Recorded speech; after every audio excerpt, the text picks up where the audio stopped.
मग मालिकेच्या पुढील काही भागामध्ये आपल्याला जबरदस्त असा ट्विस्ट पाहायला मिळणार आहे, ज्यामध्ये खरं तर आता अस्मिता मूव ऑन व्हायचा निर्णय घेणार आहे. म्हणजेच अस्मिताला आता सचिनची सगळी कारस्थानं समजलीत आणि त्यामुळे तिला आता या सगळ्या लफड्यांमध्ये अडकून नाही राहायचं आहे.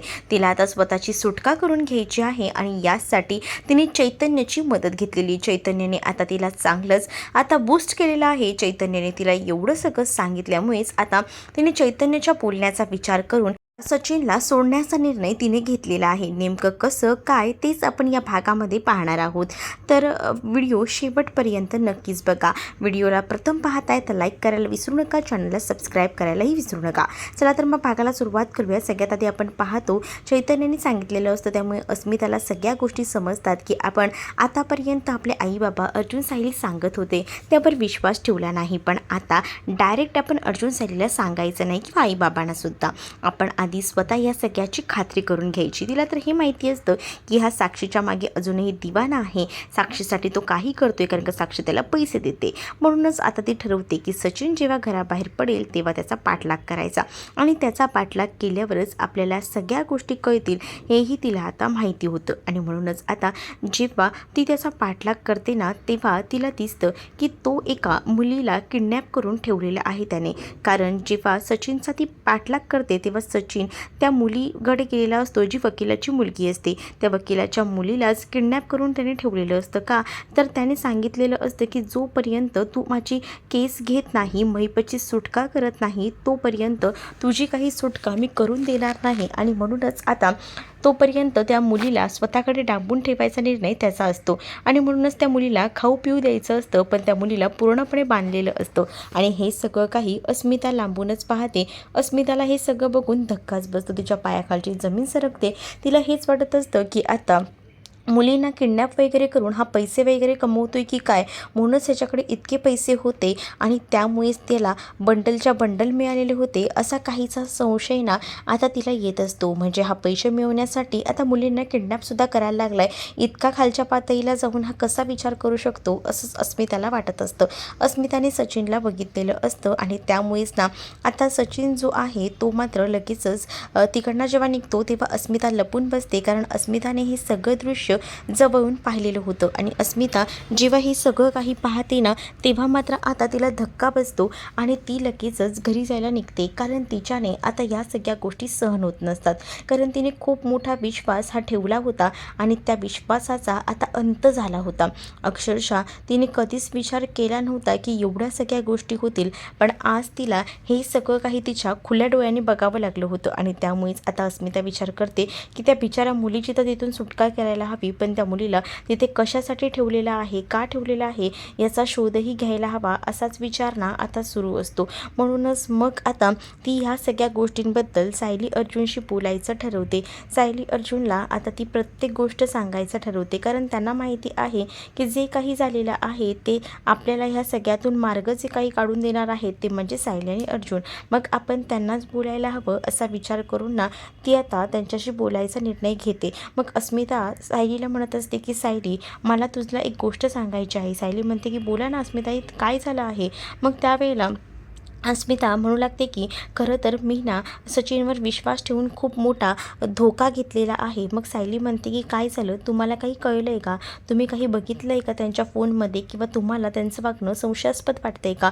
त्यावर हो, मी त्यांचं वागणं बघितलं आहे, त्याचं वागणं तर संशयास्पद आहेच, पण तुला मी सांगू का, तो आजकाल जे काही वागतो ना ते भयंकर आहे. त्यावरूनच मला हा संशय आला आहे आणि म्हणूनच मी आज त्याचा पाठलाग केला होता. सायलीला हे ऐकून तर तिच्या पायाखालचे जमीन सरकते. कारण सायली विचार करते की तुम्ही का गेला होतात, कारण बा हे एकटं आहे आणि तुमच्या जीवाला काही होऊ शकतं, तुम्ही असा विचार न करता कशा काय बाहेर गेल्यात असं सायलीसुद्धा आता तिला बोलत असते. त्यावर सायलीला ती म्हणते की मला ना सगळ्याची शहानिशा करायची होती, नक्की काय आणि काय नाही ते, आणि त्याचसाठी ना मी घराबाहेर पडले होते असंही आता सांगितलं जातं. मग काय झालं, तुम्ही काय बघितलं, त्याच वेळेला मी जेव्हा तिथे गेली ना तेव्हा मला भयंकर असा सीन दिसला. खरं तर काय झालं, त्या दिवशी कपाटातून मी त्याला रुमाल काढून देत होते, बेल्ट काढून देत होते, तेव्हा ना पैशांची बॅग अक्षरशः खाली पडली. त्या बॅगेमध्ये खूप सारे पैसे होते. तेव्हा मी त्याला विचारलं तर त्याने मला सांगितलं की हे सगळे पैसे ना त्याने आईवडिलांकडनं घेतलेले आहेत. पण मला ना थोडा डाऊट आला की ह्या पैशांबद्दल, हे पैसे खरंच आईबाबांकडनं घेतलेले असतील का? म्हणून मी आईंना फोन करून विचारलं तर त्यांच्याकडे सध्या पैशांची स्थिती खूप जास्त क्रिटिकल आहे, त्याच्यामुळे त्यांच्याकडे पैसे असणं नाहीच आहे. मग त्यांच्याकडनं ते पैसे घेतले नाहीत, मग कोणाकडनं घेतलेत हा विचार माझ्या डोक्यामध्ये आला. आणि मग म्हणूनच ना मी ठरवलं की ह्या नक्कीच साक्षी त्याला पैसे देत असेल, पण मला ह्या सगळ्याची स्वतः खात्री करायची होती. म्हणून मी त्याच्या मागे गेले. जेव्हा मी त्याच्या मागे गेले ना, तेव्हा मात्र मला एक भयंकर असं सत्य कळलं की त्याने एका मुलीला डांबून ठेवलेलं आहे. ती मुलगी जवळजवळ 10 वर्षाची तरी असेल. तिच्या डोळ्याला पट्टी, तिच्या हाताला पूर्ण बांधलेलं होतं आणि हे सगळं काही त्याने केलेलं होतं. हे किती भयंकर असं आहे असं देखील आता अस्मिता सांगू लागते. आणि अस्मिता म्हणते की त्याचं मुळात धाडसच कसं करवतं की हे सगळं करायचं. त्याला हे नाही आठवलं का की आपलाही मुलगा आहे आणि हे सगळं कशासाठी करतोय तो? पैशांसाठी इतक्या खालच्या तराला गेलाय तो, असंही आता इकडे असणारी अस्मिता बोलत असते. त्यावर आता सायली आणि अर्जुन ठरवतात की ती मुलगी कोण आहे, त्या मुलीची सुटका करायची. कारण ती मुलगी काही झालं तरी खूप मोठ्या संकटात अडकलेली आहे. तिला वाचवायचं हाच निर्णय सायली आणि अर्जुनचा असतो. त्यामुळे सायली आणि अर्जुन दोघंही जण बसून आधी प्लॅनिंग करतात आणि अस्मिताने त्यांना ठिकाण सांगितलेलं असतं. त्या ठिकाणावर त्या लोकांचं जायचं ठरतं. कारण त्यांना असं वाटत असतं की तिथे जाऊन आपण सगळ्या गोष्टी नीट बघायला हव्या. सगळ्या गोष्टी जेव्हा आपण नीट बघू तेव्हाच आपल्याला सगळ्या गोष्टी कळणार आहेत, हे सुद्धा ठरवलेलं असतं. म्हणून सायली अर्जुन जे आहेत ना, ज्या मुलीला तिथे ठेवलेलं असतं ना, त्या लोकेशनला जाऊन पोचायचं ठरवतात. कारण त्यांना त्या मुलीची काळजी वाटत असते. त्या मुलीचं अपहरण तर झालेलं आहे, पण त्या मुलीच्या आईवडिलांकडनं किती पैशांची मागणी केलेली असेल ही कुठेतरी गोष्ट ना त्यांच्या मनामध्ये शिजत असते. आणि म्हणूनच ते दोघंही जण जे आहेत ते आता गेलेले असतात. आणि दोघंही जण जेव्हा जातात ना, तेव्हा मात्र त्या मुलीला बघतात. तर त्या मुलीला बघून त्यांच्या डोळ्याला पट्टी बांधलेली असते. त्या मुलीच्या डोळ्याची पट्टी आधी सायली आणि अर्जुन काढून टाकतात. मग त्या मुलीला विचारतात की तू इथे कोणी आणलं? त्याच वेळेला ती मुलगी सांगत असते की मला ना एका माणसाने इथे उचलून आणलं, पण त्याचं तोंड मी बघितलेलं नाही. त्याने तोंडाला पूर्ण मास्क लावला होता आणि त्याचसोबत ना तो माझ्या बाबांना धमकी देत होता. माझ्या बाबांना तो सांगत होता, बोल ना बाया, काय सांगत होता? पैशांची मागणी करत होता का? किती पैसे मागितले आहेत? असं देखील सायली आता त्या मुलीला विचारत असते. त्यावर मात्र आता ती मुलगी सांगते की नाही, पैशांची मागणी ते करतच नव्हते. त्यांना ना कोणीतरी केस लढायची होती आणि त्या केस लढण्यासाठीच त्यांनी माझ्या पप्पांना सांगितलं होतं. अक्षरशः माझ्या पप्पांनासुद्धा ती लोक धमकवत होते आणि त्यासाठी मला इथं बांधून ठेवलेलं आहे.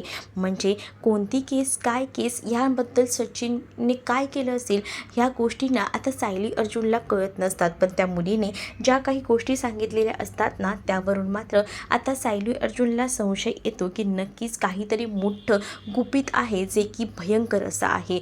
मग त्यांना असं वाटतं की हे साक्षी रिलेटेडच असणार आहे, कारण तो साक्षीशीच बांधलेला आहे. मग साक्षीसाठी तो काही करतोय का, हे विचार ना डोक्यामध्ये येत असतात. आणि म्हणूनच ना दुसरीकडे आता पाहायला मिळतं की त्याने सांगितल्याप्रमाणे सायली अर्जुनने त्या मुलीची सुटका केलेली असते. पण आता त्या मुलीची सुटका करून त्या मुलीला तिच्या वडिलांपर्यंत त्यांना पोचवायचं असतं आणि तिचे वडील कोण आहेत हेही जाणून घ्यायचं असतं. म्हणूनच आता अर्जुन आणि सायली त्या मुलीची सुखरूपपणे तिथून सुटका करतात. का तर त्यांना आता त्या वडिलांकडे तिला सुपूर्द करायचं असतं. कारण शेवटी बापही आपल्या मुलीसाठी काही करायला तयार असेल. मग आता त्यांनी कोणाची केस घेतली आहे, काय आहे, या सगळ्या गोष्टीसुद्धा बघायला हव्यात ना. म्हणून सायली अर्जुन तिच्या वडिलांकडे जातात आणि जेव्हा ती आपल्या वडिलांना पाहते ना, त्या जाऊन घट्ट मिठी मारते आणि त्याच वेळेला बाळा तू आलीस का, असं देखील ते म्हणून ते सुद्धा तिला जवळ घेतात. मग आता तो वकील जो आहे तो अर्जुनला ओळखत असतो. अर्जुनला बघितल्यानंतर त्याला आता थरथरायला होतं. अर्जुन विचारतो की नेमकं प्रकरण काय आहे? तुमची मुलगी खूप मोठ्या संकटात होती, पण मी तुझी सुटका करून आणलेली आहे. पण नेमकं तुम्हाला कोण धमकावत होतं ते सांगा. त्यावर मात्र आता सांगितलं जातं की काही गुंड माझ्या इथे आले होते आणि त्यांनी अक्षरशः माझ्या गळ्यावर सुरा धरला होता आणि गळ्यावर सुरा धरून त्यांनी मला सांगितलं की बघ, लवकरात लवकर महिपतची केस घे. महिपतची केस नाही घेतली तर तुमच्या मुलीला आम्ही सोडणार नाही. जोपर्यंत महिपतची सुटका होत नाही तोपर्यंत ते माझ्या मुलीला सोडणार नव्हते. ही गोष्ट आता सायली अर्जुनला समजते. मग सायली अर्जुनला कळतं की सचिन हा आता साक्षीच्या नादाला लागून महिपतची सुटका करू पाहतोय. मग सायली आणि अर्जुनसुद्धा आता ठरवतात की या वकिलाला दुसरीकडे तरी शिफ्ट करावं, जेणेकरून ह्याच्या जीवाला धोका नसायला हवा आणि त्याच्या मुलीच्या सुद्धा. आणि म्हणूनच ते सांगतात की तुम्ही एक काम करा, सध्या तरी हे शहर सोडून जा, कारण तुम्हाला तेच फायद्याचं ठरणार आहे. आणि जर तुमच्याकडनं ते शक्य नाही झालं तर तुम्हाला त्या सगळ्याला सामोरं जावं लागणार आहे, हे सुद्धा लक्षात असू द्या. त्यामुळे मला असं वाटतं की तुम्ही लवकरात लवकर ना इथून बाहेर पडा, असंही आता अर्जुन आणि सायली त्या वकिलाला आणि त्याच्या मुलीला तिथून शहर सोडून पळून जायला सांगतात, जेणेकरून महिपतची सुद्धा केस ते घेऊ शकणार नाहीत आणि सचिन पुन्हा त्यांना टॉर्चर करणार नाही. या सगळ्या गोष्टी आता जेव्हा सायली अर्जुनला वकील सांगू लागतो तेव्हा वकिलाला अक्षरशः आता सायली अर्जुनचे पाय धरावेसे वाटत असतात, कारण त्यांची मुलगी ही त्या माणसाच्या तावडीत होती आणि आपल्या मुलीचं काय झालं असतं ही जी भीती होती ती मनात खूप जास्त होती. आणि आता त्या भीतीमुळेच त्यांनी अक्षरशः सायली अर्जुनसमोर हातपाय जोडलेले असतात. आणि त्यामुळेच आता सायली अर्जुन म्हणतात की हे तर आमचं कर्तव्य आहे, आम्हाला जे समजलं त्यानुसार आम्ही जे आहे क्षण केलं, पण तुम्ही यानंतर पुढे तुमच्या मुलीला सांभाळा आणि तुम्हीसुद्धा जपून राहा, असं देखील आता सांगण्यात येतं. आणि जेव्हा या सगळ्या गोष्टी सांगितल्या जातात ना तेव्हा मात्र आता अर्जुन जो आहे तो बघतच राहतो. त्यानंतर अर्जुन आणि सायली जे आहेत ते तिथून बाहेर पडतात आणि त्यानंतर दोघंही जण विचार करत असतात की किती हुशार आहे हा सचिन, म्हणजे महिपतला सोडवण्यामागे ह्याचा काय हात असू शकतो हे सुद्धा आता त्यांच्या डोक्यामध्ये येत असतं. पण आता सायली ठरवते की बस झालं, पुरे झालं, आता ह्या सगळ्याचा कुठेतरी अंत हा व्हायलाच हवा. आणि त्यामुळेच आता सायली खवळलेली असते आणि सायली घरी जाते आणि जोरजोरात सचिन भाऊजी करून हाक मारते. त्याबरोबर अस्मितासुद्धा बाहेर येते. मग आता अस्मिता हिला माहितीच असतं की सायलीला नक्कीच काहीतरी पुरावा लागला असेल आणि म्हणूनच तिने आता सचिनचं भांडं फोडायचं ठरवलं असेल आणि म्हणूनच ती हाक मारत असेल. या गोष्टी अस्मिताला माहिती असतात. अस्मितासुद्धा आता बाहेर येते. मग आता सायली अर्जुनला विचारलं जातं की नेमकं काय झालं आहे, कल्पना विचारत असते. मग त्याच वेळेला सायली अर्जुन म्हणतात की 1 मिनटं थांबा आई, तुम्हाला कळेलच. आणि जेव्हा सचिन समोर आलेला असतो तेव्हा मात्र इथे सायलीचं डोकं फिरलेलं असतं, कारण सायलीला प्रचंड राग येत असतो. सायली आता बघून घेते आणि जोरातच त्याच्या कानाखाली वाजवून देते. जशी आता त्याच्या ती कानाखाली वाजवते ना तेव्हा मात्र सचिन आता अगदीच रागातच सायलीकडे बघत असतो. आणि त्याच वेळेला आता अस्मितासुद्धा तिथेच उभी असते. तर अस्मिता ही आता मोठं भांडाफोड करत म्हणत असते की तुझी ना हीच लायकी आहे. घरातले सगळेच जण मला बोलत होते की तू मला फसवतोयस, पण मी एकटी तुझ्यावर विश्वास ठेवला. या सगळ्या नाटकाला मी फसले, पण इथून पुढे तुला वाटत असेल की मी फसेन तर हा तुझा चुकीचा समज आहे. तू माझ्यासोबत जो काही वेळ मांडला आहेस ना तो आता तुझा उठलेला आहे, समजलं ना. कारण आता तुला असं वाटत असेल की या सगळ्यामध्ये मी अडकेन, तर हा तुझा भ्रम आहे, असं देखील सांगितलं जातं. कल्पनाला हे सगळं बघूनच धक्का बसलेला असतो. कल्पनाला आधीपासून माहिती असतं की हा कितीही काही झाला, बोलत असेल की सुधारला आहे, पण हा काही केल्या सुधारणार नाही हेही माहिती होतं. आणि म्हणूनच आता तो विचारायचा प्रयत्न मात्र इथे कल्पना करत असते. कल्पना जेव्हा या सगळ्या गोष्टी विचारते तेव्हा आता सायली म्हणत असते की तुम्हाला माहीत नसेल ह्याचे अजूनही त्या साक्षीसोबत संबंध आहेत आणि महिपतला जेलमधून सोडवण्यासाठी या साहेबांची मोठे कारनामे सुरू आहेत. वकिलाच्या मुलीला किडनॅप करायचं, वकिलाला टॉर्चर करायचं, हे असं काहीसं गुंडागिरीचं काम या सचिन महोदयांचं सुरू आहे. आणि जेव्हा ह्या सगळ्या गोष्टी सगळ्यांसमोर खुलासा करून सायली अर्जुन सांगू लागतात ना तेव्हा मात्र आता अस्मिताला सुद्धा समजतं. अस्मिता अस्मिताला एवढे दिवस वाटत होतं की ह्याने एका मुलीला किडनॅप केलं आहे, तर का तर पैशांसाठी. पण या सगळ्या गोष्टी अस्मिताला समजतात ना, तेव्हा अस्मिता आता या सगळ्याचा दी एंड करायचं ठरवते. अस्मिताने आता डिवोर्स पेपर्स जे आहेत ते रेडी केलेले असतात. आधीच तिला हे सगळे काही माहिती होतं, कारण ऑलरेडी अर्जुनने जे पेपर बनवलेले असतात ना ते डिवोर्सचे, ते अस्मिताकडेच असतात. अस्मिताने आता त्या फक्त पेपर्सवर सह्या केलेली असते आणि अस्मिता ते पेपर्स आता सचिनच्या तोंडावर फेकून मारते आणि ती म्हणते की मला तुझ्यासोबत नाही राहायचं आहे, तुझ्यासोबत ना संसार करायचा आहे, मला तुझ्यापासून वेगळं व्हायचं आहे. आताच्या आता या पेपरवर सह्या कर आणि मला मोकळं कर, कारण तुझ्या या सगळ्या गोष्टींमध्ये मला अडकून बसायचं नाही आहे, असं देखील आता सांगितलं जातं. आणि जेव्हा अस्मिता या सगळ्या काही गोष्टी जेव्हा बोलते ना, तेव्हा मात्र अस्मिताला तो म्हणत असतो की तुझा काहीतरी गैरसमज झाला आहे, नको असा विचार करू, प्लीज प्लीज असा नको विचार करू, असं बोलूनच ना तो मात्र आता तिला विनंती करत असतो. पण ती आता काही केल्या ऐकायला तयार नसते. तिने डायरेक्टली सांगितलेलं असतं की तू ना मला काही सांगू नको, मला माहिती आहे तू किती पोचलेला आहेस ते, आणि तुला असं वाटत असेल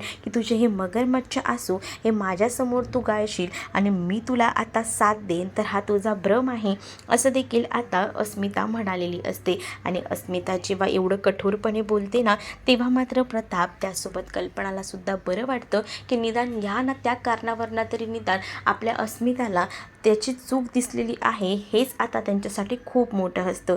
त्यासोबत आता अस्मिता म्हणत असते की तू फक्त माझ्यासाठी पैशांना वापर करत होता, म्हणजे तुला माझ्याकडचे पैसे हवे होते.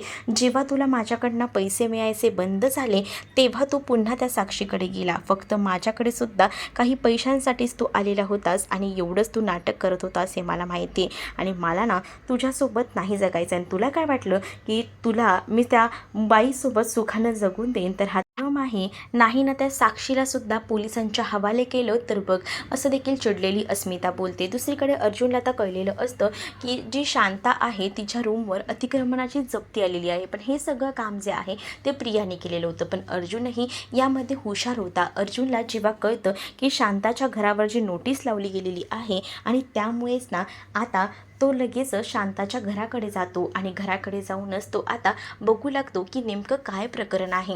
आणि जेव्हा ते प्रकरण तो बघतो तेव्हा त्याला समजतं की ही नोटीस जी आहे त्यावर खाली केलेली सही, नक्कीच ही नोटीस कोणीतरी लावलेली आहे. जर महानगरपालिकेने ही नोटीस लावली असेल तर ती सगळ्या घरांवर लावली गेली असती, पण ह्याच घरावर का लावली गेलेली आहे हा सुद्धा अर्जुनला संशय येतो. आणि म्हणूनच आता अर्जुन हा शांताला घेऊन महानगरपालिकेच्या ऑफिसमध्ये जातो, कारण शेवटी ते शांताचं घर होतं आणि तिला सोबत घेऊन जाणं गरजेचं होतं. महानगर ऑफिसमध्ये गेल्यानंतर तिथे आता कळतं की आम्ही अशी कोणत्याच प्रकारची नोटीस लावलेली नाही आहे, ही नोटीस बनावट आहे हे सुद्धा कळलेलं होतं. मग अर्जुनच्या लक्षात येतं की हे सगळं काम नक्कीच प्रियाचं असू शकतं. पण प्रियासुद्धा आता अर्जुन घराबाहेर पडल्यावर त्याचा पाठलाग करण्यासाठी बाहेर पडलेली असते, कारण तिलाही कुठेतरी डाऊट येत असतो, म्हणजे शांताला तिला शोधायचं असतं आणि हीच लोक कुठे नेमकं जातात हे सुद्धा नेहमीप्रमाणे तिला पाहायचं असतं. पण जेव्हा आता अर्जुनला कळलेलं असतं की ही सगळी नोटीस खोटारडी आहे आणि त्यामुळे आता शांताला पुन्हा तिचं घर अर्जुनने मिळवून दिलेलं असतं, मात्र प्रियाचा हा प्लॅनसुद्धा आता फ्लॉप झालेला होता. तर तुम्हाला हा भाग कसा वाटला आहे नक्कीच मला कमेंटमध्ये सांगा आणि अशाच नवनवीन भागांसाठी आपल्या चॅनललासुद्धा सबस्क्राईब नक्कीच करा. चला तर मग भेटूया पुढच्या भागामध्ये. तोपर्यंत टाटा बाय. व्हिडिओ आवडला असेल तर व्हिडिओला लाईक करायला विसरू नका. चॅनलवर नवीन असाल तर चॅनलला सबस्क्राईब नक्कीच करा. चला तर मग भेटूया पुढच्या भागामध्ये. तोपर्यंत टाटा बाय.